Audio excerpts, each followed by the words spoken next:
This presentation is related to beams problems, and we will be doing some of them. We have problem number 1. In this problem, we have two forces of 2,500 and 5,500 pounds that are just in the top of the beam, and we need to calculate the reactions. My advice is to divide your page in two parts. In one part, you will have the problem.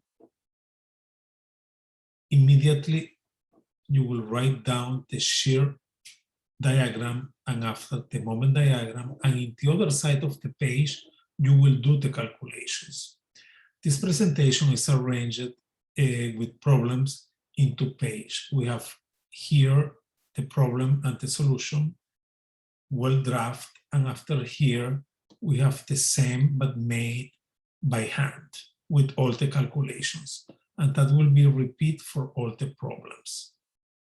You will realize that the part that is made by hand not always have exactly the same numbers. That is because it depends the number of decimals that you are using. Also in your test, I don't expect that you will get exactly the same answer, because if you use 2, 3 decimals, it will be different than if you use 1. My advice is to use 2 or 3 decimals in order to get the same answers. If you use all the decimals that are in your computer, you may get an answer that differs, but I doubt you will have a problem with that. You will have problems if you use only 1 decimal, but if you use 2 or 3 or the full decimals in your calculator, I think that will be okay. There is always a tolerance. You cannot expect to have exactly the same kind of decimals that the answer had. Therefore, I set top usually a 1-2% of tolerance with the answers. Well, here you will see how something made with the full decimals differ with something made by hand with less decimals, or using the full decimals of the computer. Well, let's start with this problem. As you look, you have all the problem here. In the left, we can make any substitution of forces that we need to do. I will explain that later on. And we start drawing immediately the problem down. And what we do is that we have like some lines at the start and the end of the beam. Let's go to the element made by hand, and you can look that this problem is the same. It's a problem from the textbook, but there is a difference. Here we have 2,000 pounds. Let me go back. 2,500 pounds, 500, 800 pounds. That is what we had here. But because it's made by hand, the scale is not the most appropriate. Well, I wanted to do the things with an adequate scale, but also show how your kind of drawing can differ a little bit. Well, we have the beam here, and let me make this a little bit bigger.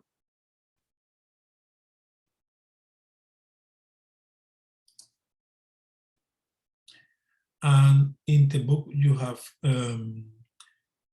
the loads in pounds on kilonewton. We will always use the loads in pounds. In this particular case, we have a beam, and this beam is a beam that have a dimension of 4 + 7 + 5. And we have a load of 2,500 and a load of 5,500. We need to calculate the reactions. In order to calculate the reactions, we start trying to eliminate one of them. Well, we will eliminate the reaction in the first point, that is R1. I like to put here like an X to understand that I am doing my calculation there. That is this calculation that I am doing. And I will write summatory of moments in R1 is equal to, and I will have first the first force, that is R1. R1 is separate 0 units for the place where I am. Well, that will be 0. R1 will disappear. Because R1 disappear in this equation, we will be able to understand how much is R2. Continues moving around the beam, and the next load that I find is 2,500.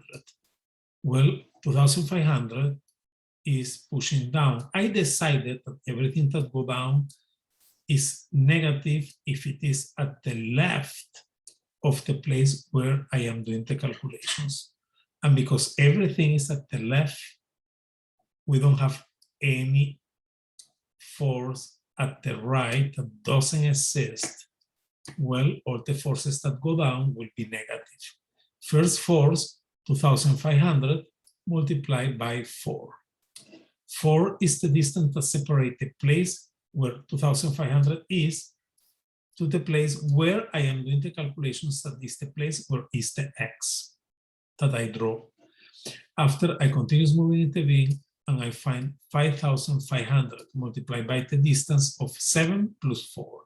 The distance is not 7 because I am not in this point. I am there. Finally, R2 is the next force multiplied by the distance, that will be 5 plus 7 plus 4, that is 16. I can take out R2 from this equation, and R2 will be 2,500 multiplied by 4, and 5,500 multiplied by 11, everything divided by 16, because this 16 will go down, and we have R2. R2 is 4,406. I am doing all my calculations in this side of the paper, then I can start drawing in the other side of the paper. And what I will do is that I will write that reactions here. Remember, I calculate the moment in R1 because R1 disappeared. I found R2. This is the value of R2. I can do the same. I can now just do all the contrary and have an X in this side. I eliminate R2, and the summatory of moments in R2 that is equal to 0 will be equal to R2, that is 0, disappear. I start moving. It's like an ant that is walking in this beam from left to right. Nothing happens till I find this force of 5,500. I multiply this force by the distance, that is 5. Continues moving. Next force, 2,500. I multiply by the distance, that is 12. And next moving, and I have R1, and I multiply R1 by the distance. Here the calculation is different. It's up to you. In this case, we are there, and we decided that 5,500 going down is positive. Because this element is positive, this also going down is positive, and that one that is going up is negative. That's the reason why R1 is negative. You will have the same result. You need to be consistent. It's no matter which you decided to be positive or negative. The important is that the other one that is not similar has a different sign, and the ones that are similar have the same sign. Well, in this case, it's not difficult because we are calculating a moment in the corners, and there is nothing in the other side. Even if this beam is longer, if I don't have a force there, when I calculate the moment here, everything in this side will have the same sign. Everything that go down have the same sign. That is contrary to everything that go up, that is the reaction. Because I don't have anything there, but if I have a force there, that will change, and we will look at that later on. Well, after I calculate my second reaction, I just put these two reactions together to make sure that they have the same value, that the two forces that are in the top, the two loads. And yes, R1 and R2 is equal to 8,000, and also 2,500 plus 5,500 is 8,000. It seems that our reactions are calculated properly. Let's go with the diagram of shear. This is easy. It's very easy. I will do this in the next, in the diagram before, sorry, because I think that is easier. The drawing is bigger. Well, we have here 2,500 and 5,500. And we have our two reactions. The numbers differ a little bit sometimes, and you know why. I already explained that that depends the number of decimals that you have. It's like a mistake that can accumulate. In the first moment, the numbers will be the same, but at the end, they may change because you have all these small errors. But that is tolerated. Well, I will start to making some lines from the start and the end of my beam. I dot lines. I also will make a line every time that something happens, here and there. And well, I start like this. I have a force of 3,500. I go from 0 and go up to that particular number. From 0, I go up 3,593.75 units, that is the reaction, and arrive there. Here, in this area, nothing happens. Well, I go straight. After we have a force of 2,500, I need to go down a vector of 2,500. But because I have this number, I need to subtract 2,500 and I get this number. Again, nothing happens until there. Well, I go straight. And after I have a force of 5,500, I need to go down 5,500. I arrive to a number that I will look at later. And after go straight, and that number by coincidence need to be the same of this. Like this, I can go up 4,400 and close my beam. That is a little bit the way how this is made. Let me go and show this again.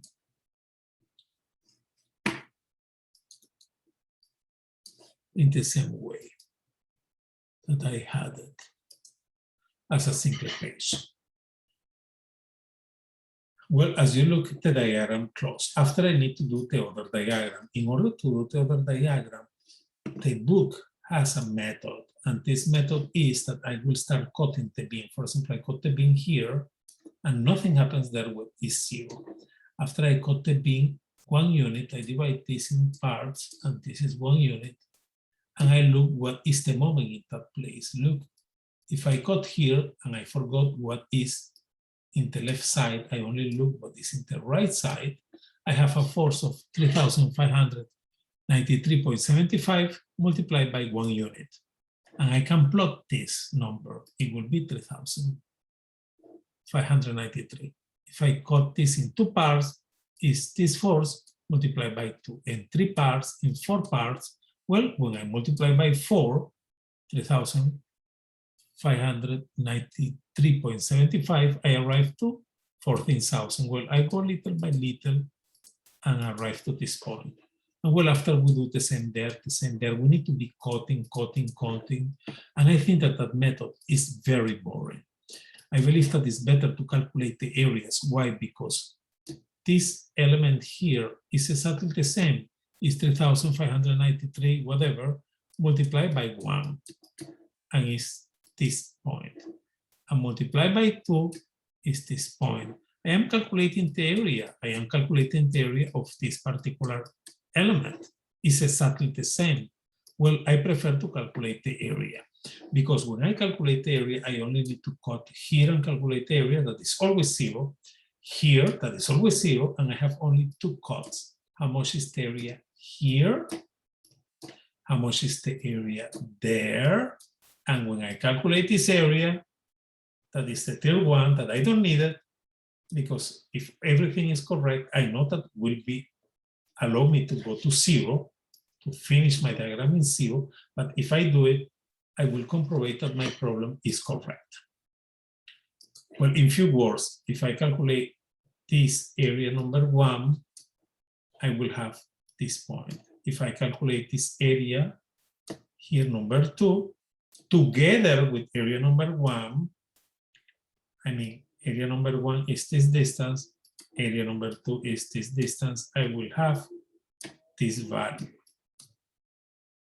And after, this area that is negative will be similar to the other two. Well, it will be almost the same or the same if you have the correct decimals and you finish in 0. Let's look how that happens.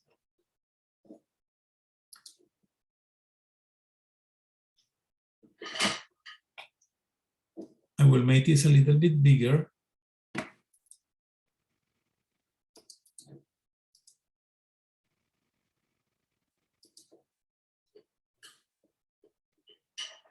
And we will calculate the area in A, the area of the first rectangle that is A. Well, that area will be equal to the following. 4, that is this distance, here, multiplied by 3,593, that is this distance. Well, this area is 14,375. The next area will be this distance that we already have, that is 7 multiplied by the height. That will be the area of this rectangle. That is the area of base 7 by 1,975, sorry, and you have 7,660. And you write it there inside. Finally, you calculate the last one. I will not go over details. You can look at that later on. And after I have the 3 areas, I just need to write the 3 numbers. That's it. Well, I start with the first, 14,000 is this one. The second is 14,000 plus 756, that is 22 something. And I need to go up because this number is positive, I move up. This number is positive, I move up. This is negative, I go down. This number, that are these 2 areas, 1 plus area 2, need to be equal to area 3. Because remember, we have condition. Summatory of forces is equal to 0. Everything that is positive here need to be equal to everything that is negative in the other side here. The areas need to be the same.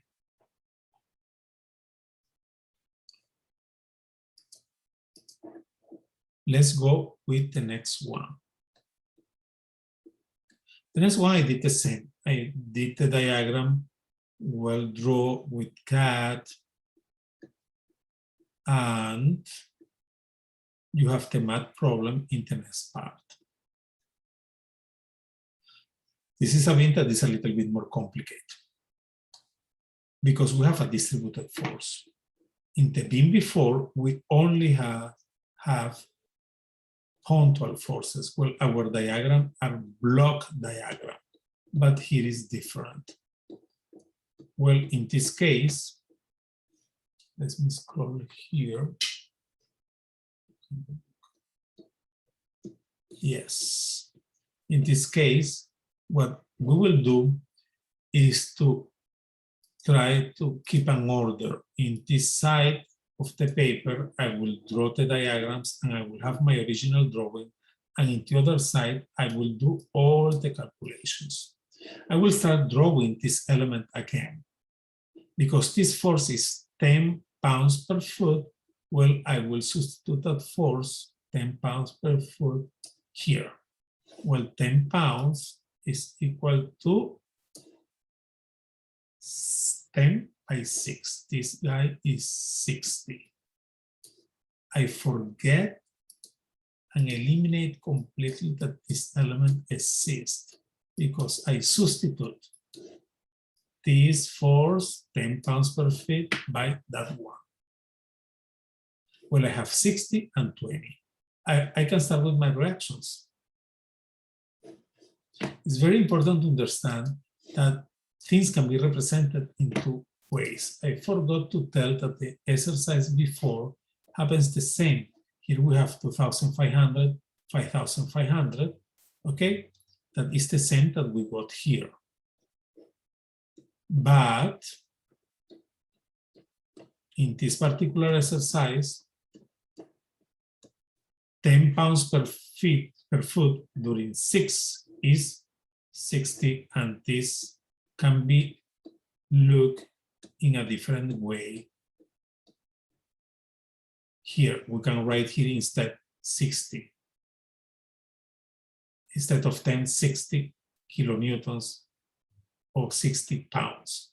The units are important. Look, here we have kilonewtons, here we have kilonewtons, and obviously we will want to use those units, but it's not important for effects of maths because the result will be the same if we have here pounds per foot. Well, in the test, usually we will have pounds per foot, pounds as a unit. Well, we do the calculation of the diagram, and I will show you that here. It's a matter of moments in the point A, and now it's written different because I want you to understand that in some books it will not be reaction 1, it will be point A or point B. Well, in point A is A multiplied by 0 disappear. After we have the next, that is 60, I substitute 10 kilonewtons by 60 in the center, because 10 is multiplied by this distance that is 6. Well, be very careful what kind of units you have. Normally, I will always put units divide the distance. Like this, we don't got some mistakes. Well, we complete 60 that go there. That is the same that all this force like we put in the center. And after we have 20 multiplied by 6 plus 3, and after we have B multiplied by the full distance. And we can calculate the reactions, reaction A and reaction B. I will not go over there, I hope you understand. And let's make the diagram. In order to make the diagram, what we do is that we start in 0, always we start in 0, and finish in 0, and we have a force of 50, we go 50. This force is distributed for every unit. Imagine that we divide this in 3 parts here and 3 parts there, total 6, okay? And this is the center. Well, if we get unit number 1, it will be 10. Well, I need to go 10 down because this 50 was up. Now we have a force going down. That will be 40. Minus 10, 30, minus 10, 20, minus 10, minus 10, minus 10. And we arrive here at minus 10. Well, we just were able to go 50 up, and after 10 multiplied by 6, 60 down. 60 down means this point. 50 minus 60 is minus 10. Well, I go down inclined minus 10. Why inclined? Because I explained you. It's 10 plus 10 plus 10 every time became bigger. After, nothing happens, we go straight. After we have 20 going down, well, from minus 10, we go down minus 30. And finally, nothing happens, and we go up 30, and the diagram closes from 0 to 0. It seems that is correct.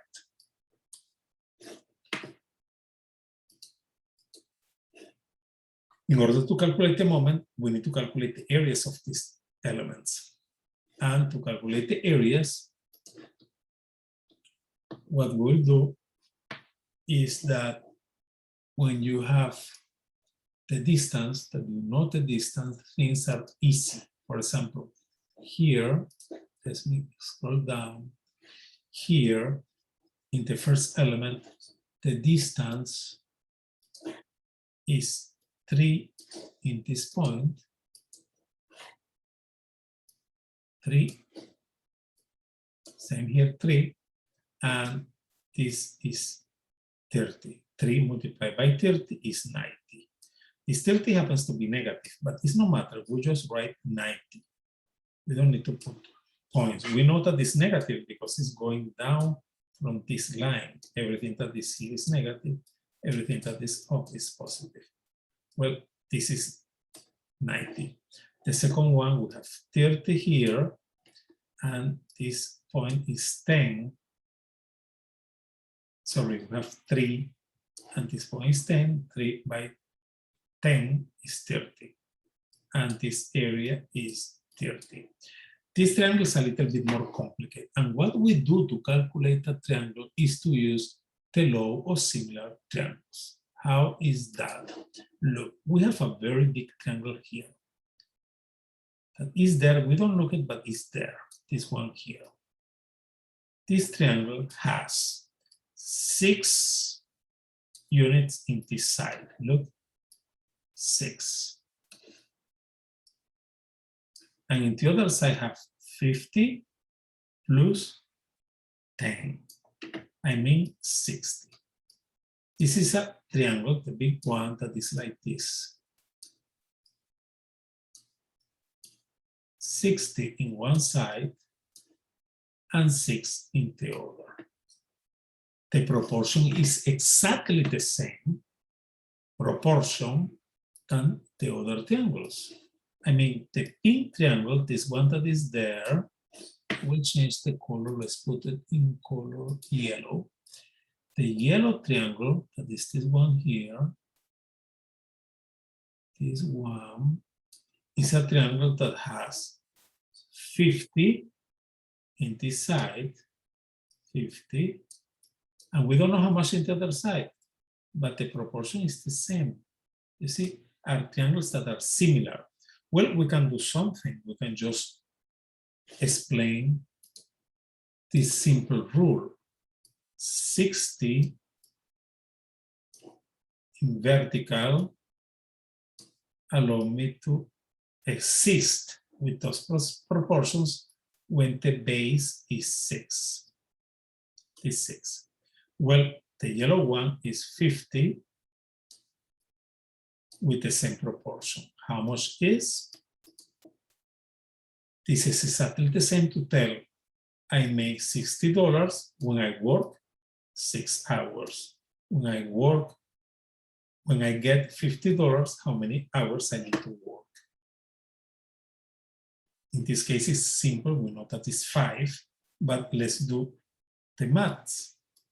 If I get 50 and multiply by 6,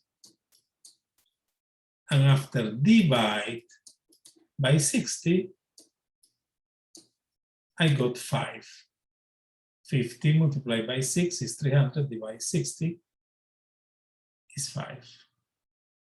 And that's it.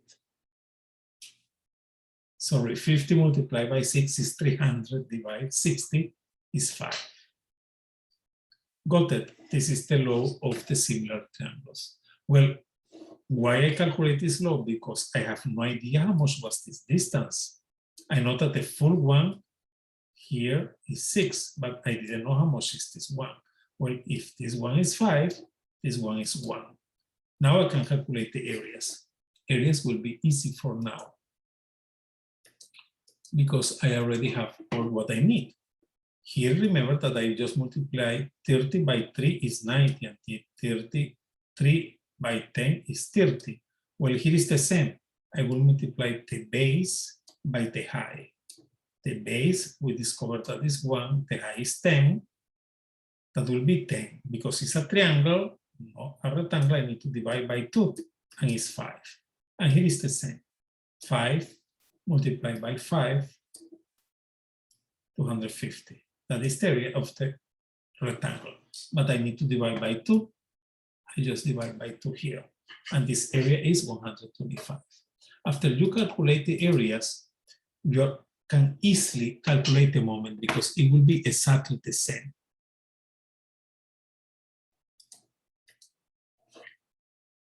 Let me go and change the view.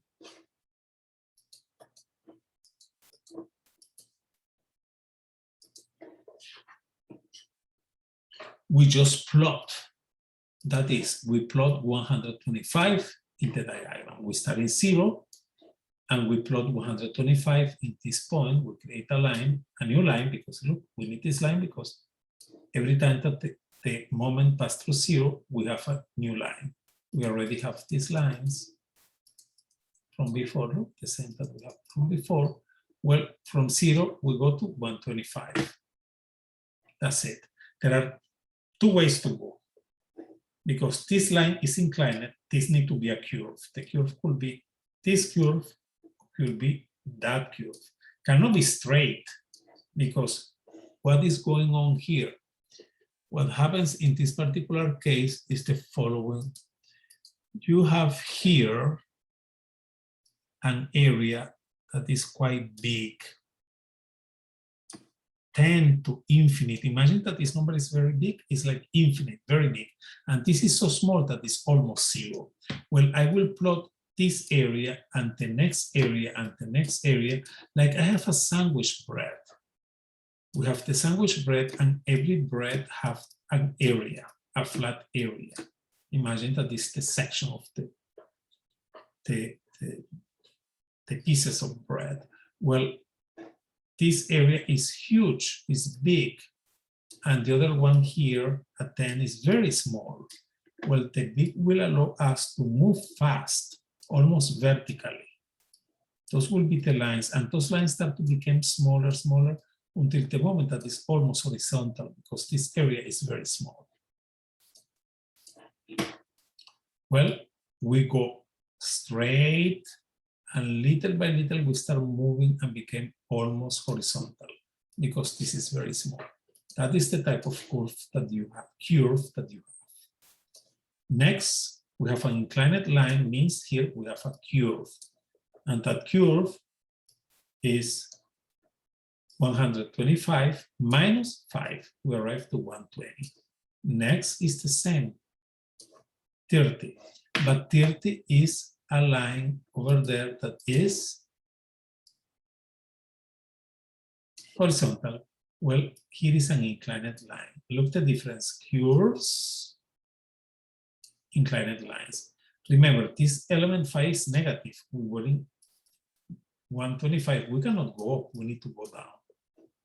And we go down again 30, and we arrive to 90. We need to write that number 90, and finally we go down and we finish in 0.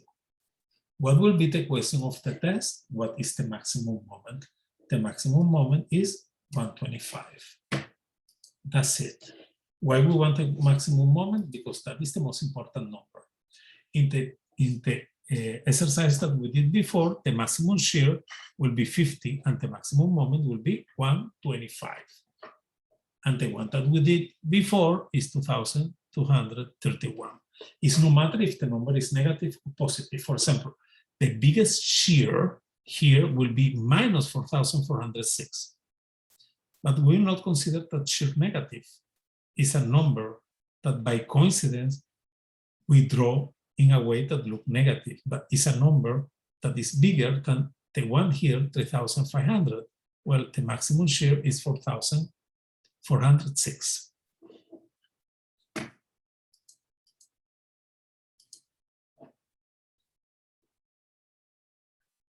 Let's go to the next problem, that will be problem number 3. Here we have a distributed force. This is a problem of the book. In the book is written that this force is 12,000 pounds. The beam has a length of 12. 8 plus 4. Well, 12,000 pounds is the total weight of the element. This is exactly the same that we have over there is 1,000. In this case, we wrote kilonewtons, but it's the same. The unit is important. It's 1,000 per every feet. 1,000 multiplied by 12 if exactly the same as 12,000. Well, I want to make the part that is wrote by CAD, drawn by CAD, and the part that is drawn by hand different in order to make you understand that 12,000 pounds is the same as 1,000 pounds per feet because the length of this element is 12.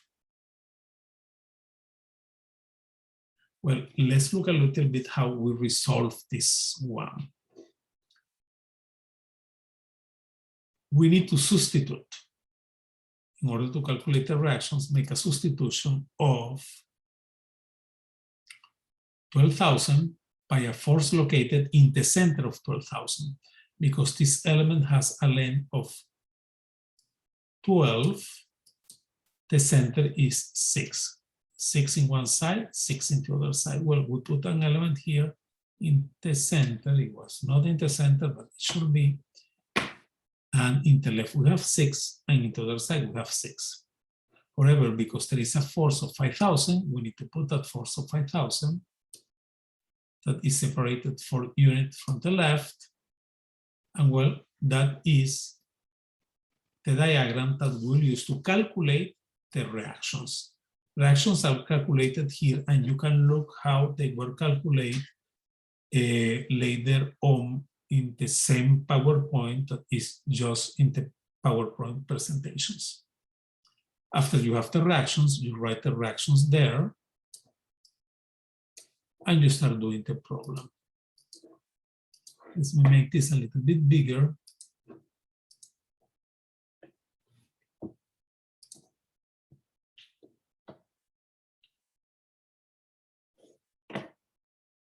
And we do the same that we do before. We make some lines here. Try to draw this there.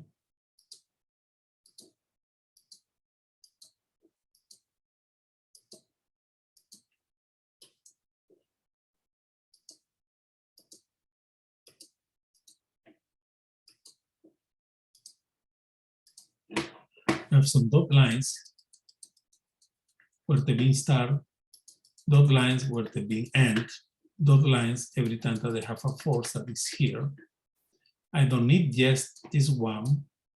I will discover later on why I need it. And I start making my draw.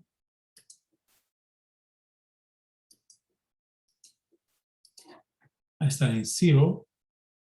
I have a force of 7,000 negative. I need to go up. Why up? Because I don't care that that force was called negative.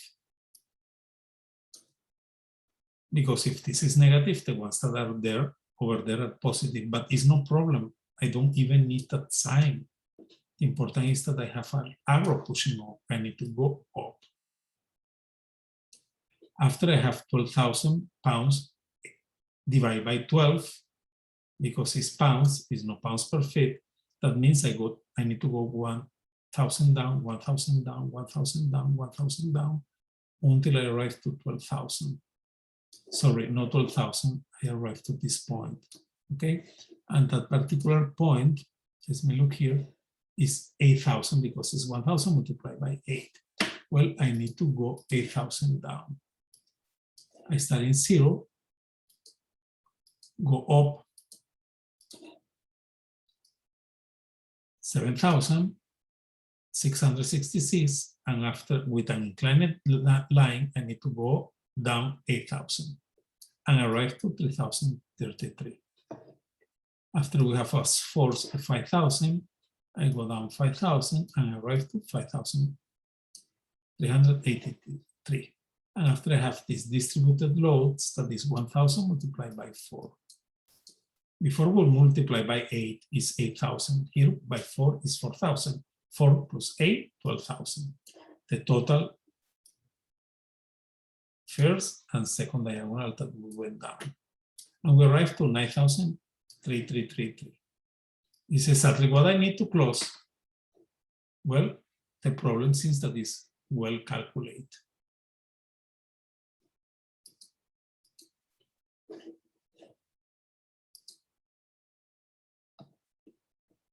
I calculate the areas, area of A, B, C, D. You have the calculation of the areas over there. Remember that we need to do similar triangles to calculate these particular two areas that are there. We got a new line because when this particular element that is a shear pass through zero, we have a change of convergence. This area, let me draw here. This area is positive. This is negative. The diagram will go up and after will go down.